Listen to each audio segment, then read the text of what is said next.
Guitar অন্তপ্রাণ সুর পিয়াসী এক মানুষ কোনো রাগ ঠাক না রেখেই একদিন বলেন, আমার গানের গলা নেই, তাই গিটার ধরেছিলাম। কথা ছিল পরিবারের আর অন্য ভাইয়ের মতো আমি সঙ্গীত শিল্পী হব, যেমন বড় ভাই ডক্টর সরওয়ার জাহান বিশিষ্ট রবীন্দ্রসঙ্গীত শিল্পী এবং রাজশাহী বিশ্ববিদ্যালয়ে তিনি অধ্যাপক ছিলেন। আরেক বড় ভাই দেশের পতিতযশা শিল্পী মোহাম্মদ রফিকুল আলম, ভাবি আবিদা সুলতানা। ভাইদের চর্চা দেখে নিজেও সঙ্গীত শিল্পী হবার স্বপ্ন দেখেছিলেন। শেষ পর্যন্ত হলেন হাওয়াইন গিটার শিল্পী। যার কথা এতক্ষণ বললাম, তিনি মিষ্টি হাসির মিষ্ট সুরেলা হাতের হাওয়াইন গিটার শিল্পী মোহাম্মদ খালেকুজ্জামান। যেন তেন শিল্পী না, একেবারে সাচ্চা শিল্পী, যার হাতের স্পর্শে গিটার কথা বলে, যার টোকায় টোকায় মিষ্টি গন্ধ ছড়িয়ে পড়ে। মোহাম্মদ খালেকুজ্জামান হাওয়াইন গিটারের সুরেলা সুর আর মিষ্টি হাত যখন একাকার হয়ে যায়, তখন তার হাতে যে কোনো গানই হয়ে ওঠে সুখভোগ্য। রাজশাহী শহরে প্রথম গিটার প্রচলনকারী নিজামুল হুদার গিটার বাদন একদিন কোথাও শুনে ঠিক করলেন, এই যন্ত্রটি তার জন্য পারফেক্ট। যেমন শ্রুতিমধুর, তেমনি হুবহু এতে গান তোলা যায়। শহরের একই পাড়ায় বাস করতেন নিজামুল হুদা। 1962 সালে তার কাছে প্রথম হাতে খড়ি। এরপর পাবনায় বড়দুনা ভাইয়ের কাছে চলে যান পড়াশোনার জন্য। সেখানে 1966 সালে পুনরায় শুরু করেন হাওয়াইন গিটার চর্চা। ছিলেন রবি রায়। 1967 সালে পাকিস্তান আর্ট কাউন্সিল আয়োজিত সাংস্কৃতিক প্রতিযোগিতায় দ্বিতীয় স্থান হয়ে যান হাওয়াইন গিটার বাজিয়ে মোহাম্মদ খালেকুজ্জামান। আনন্দ আর ধরে না। এরপর 1969 সালে রাজশাহী বেতারে তালিকাভুক্তি হন এবং প্রথম গান আমার এ পথ তোমার পথের থেকে অনেক দূরে গেছে বেগে। আমার পথ তোমার পথের থেকে অনেক দূরে। এরপর শিল্পী খালেকুজ্জামানের শুধু এগিয়ে চলা। 1976 সালে চাকরির সুবাদে ঢাকায় এসে যোগ দেন বাংলাদেশ শিল্পকলা একাডেমি। তালিকাভুক্ত হন বাংলাদেশ বেতার ঢাকায়। প্রখ্যাত সুরকার আলম খানের সুরে 1978-79 দিকে মহেশখালীর বাঁকে, মিন্টু আমার নাম, জীবন জিজ্ঞাসা সহ প্রায় 8-10টি চলচ্চিত্রের ব্যাকগ্রাউন্ডে হাওয়াইন গিটার বাজান মোহাম্মদ খালেকুজ্জামান। বাংলাদেশ শিল্পকলা একাডেমি থেকে শুরু করে বাংলাদেশ জাতীয় জাদুঘর হয়ে বিশ্ববিদ্যালয় মঞ্জুর কমিশনে পরিচালক হিসেবে চাকরি জীবন শেষ করেন। এরপর আবার আশা ইউনিভার্সিটির রেজিস্ট্রার এবং পরামর্শক হিসেবে চাকরি শেষ করেন। বর্তমানে বাংলাদেশ বেতারে বিশেষ শ্রেণীর তালিকাভুক্ত হাওয়াইন গিটার শিল্পী মোহাম্মদ খালেকুজ্জামান। এই মুহূর্তে আমরা কয়েকজন শিল্পী বাংলাদেশ গিটার শিল্পী সংস্থার পক্ষ থেকে তার বাসায় এসেছি। খালেক ভাই বেশ কিছুদিন ধরে কিছুটা অসুস্থ, তো আজকের বিশেষ কারণেই এবং আমাদের দীর্ঘদিনের ইচ্ছা ছিল যে তাকে সম্মানিত করব, সেই সম্মানটা আজকে আমরা জানাতে এসেছি। তাকে আজীবন সম্মাননা স্মারক তার হাতে তুলে দিল এবং এর মধ্যেই তার জন্মদিন গেছে, আমরা জন্মদিনে স্মারক তুলে ধরব।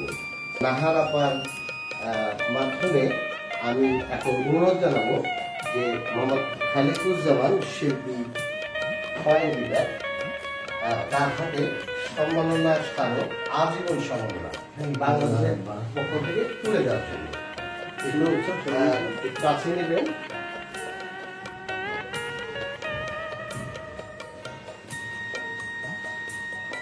ধন্যবাদ।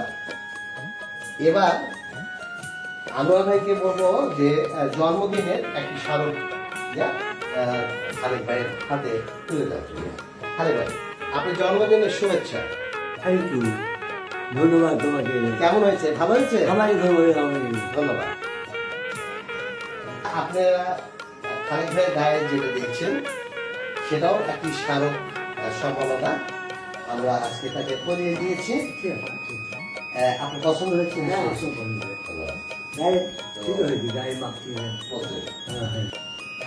আমি নাহার আপনার কাছে একটু জানতে চাইবো আজকের এই বিশেষ মুহূর্তের কথা।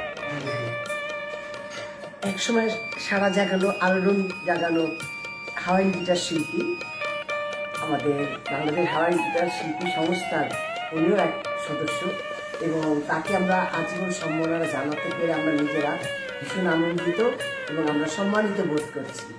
এবং আমাদের এই আজকে রাজনৈতিক পরিস্থিতির কারণে আমরা বড় পরিসরে করতে না পারার জন্য আমরা আন্তরিকভাবে দুঃখিত, কিন্তু তারপরে আমরা এটা অনেকদিন যাবৎ করে রেখেছি। এই আয়োজনটা করার জন্য আমরা অল্প সংখ্যক সদস্যরা মিলেই ওনার কাছে আসলাম, কারণ উনি খুবই অসুস্থ, উনি বাইরে যাওয়ার মতন ওনার শারীরিক অবস্থা নেই, যার জন্য তাকে আমরা জন্মদিনের শুভেচ্ছা স্বরূপ একটা স্মারক মগ এবং তাকে আমরা আজীবন সম্মাননার ক্রেস্ট দিয়ে সম্মানিত করে আমরা মানে আমাদের যেন একটা বিরাট ভুল দায়িত্ব ছিল, যেটা আমাদের অনেক দেরি হয়ে গেছে, আরও আগে করা উচিত ছিল, তারপরে যে আমরা করতে পেরেছি এবং এটা শিমুলের জন্যই বোধহয় সম্ভব হয়েছে, সেই এগুলো আমাদেরকে একত্রিত করে আজকের এই পরিস্থিতির মধ্যেও আমরা এসছি। কেননা উনি আমাদের একজন ভালোবাসার মানুষ, উনি একজন আমাদের বাংলাদেশ হাওয়াইন গিটার শিল্পী সংস্থার একজন স্বনামধন্য এদেশের একজন গণী শিল্পী, যার জন্য তাকে আজীবন সম্মাননা করা আমাদের জন্য আমাদের দায়িত্ব ছিল। এটা আমরা করতে পেরে আজকে আনন্দিত। ঠিক নাহারাপার মতোই আমি বলতে চাই যে কথাটি ছুটে গেছে যে বাংলাদেশ গিটার শিল্পী সংস্থা 26 বছরে পড়েছে। এই সংগঠন প্রতিষ্ঠার শুরু থেকেই খালেক ভাইয়ের বিশেষ অবদান আছে এবং যত প্রোগ্রাম এই যাবৎকালের স্মরণকালের যত প্রোগ্রাম হয়েছে সব খালেক ভাইয়ের তত্ত্বাবধানে এবং তার অধীনে থেকেই আমরা কাজ করেছি। আজকে যে ক্রেজটি আমরা দিতে যাচ্ছি সেটিও তার কাছ থেকেই এই ধরনের সৃষ্টিশীল কাজ আমার শেখা। আমাদের অত্যন্ত প্রিয় খালেক ভাই প্রতিদিন তার পরিচিত সকলকে সকাল থেকে রাত অবধি, মধ্যরাত অবধি অন্তত 10 বার করে ফোন দিত। কয়েকদিন ধরে ফোন পাই না। তো আমার স্ত্রী রানী রহমান সে বলল যে খালেক ভাই তো ফোন করে না, আসে না, ঘটনা তো একটু খোঁজ নেওয়া দরকার। এরপরে আমারও মাথায় খবর পড়লো যে খালেক ভাই আসলে ফোন দেয় না। অনেক সময় এমনও হয়েছে যে আমি তারপরে আগে ব্যস্ত আছি, খালেক ভাই ফোন দিয়ে যাচ্ছে, আমি কেটে দিচ্ছি। তো খালেক ভাইটা যেহেতু ডিস্টার্বটা বুঝতে পারতেন না, তো উনি আমার ফোন দিত। তো আমি ফোন দিয়ে জানলাম যে খালেক ভাই কিছুটা অসুস্থ।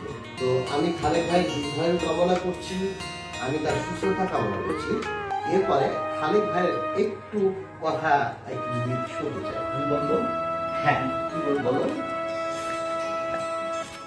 খালেক ভাই, আজকে তো আপনি বাংলাদেশ গিটার শিল্পী সংস্থা, যেটা আপনার হাতে গড়া, আপনি এই সংগঠনের সঙ্গে আজকে 26 বছর, এখনো আপনি ভাইস প্রেসিডেন্ট, তো সিনিয়র ভাইস প্রেসিডেন্ট, তো আপনি আজীবন সম্মাননা পেলেন এই সংগঠন থেকে, আপনাকে কেমন লাগছে?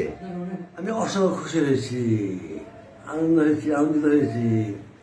আচ্ছা, তা আপনাকে কি খুব ভালো লাগছে? তোমাকে ধন্যবাদ জানাই, তোমার সকলকে ধন্যবাদ দিচ্ছি আমি।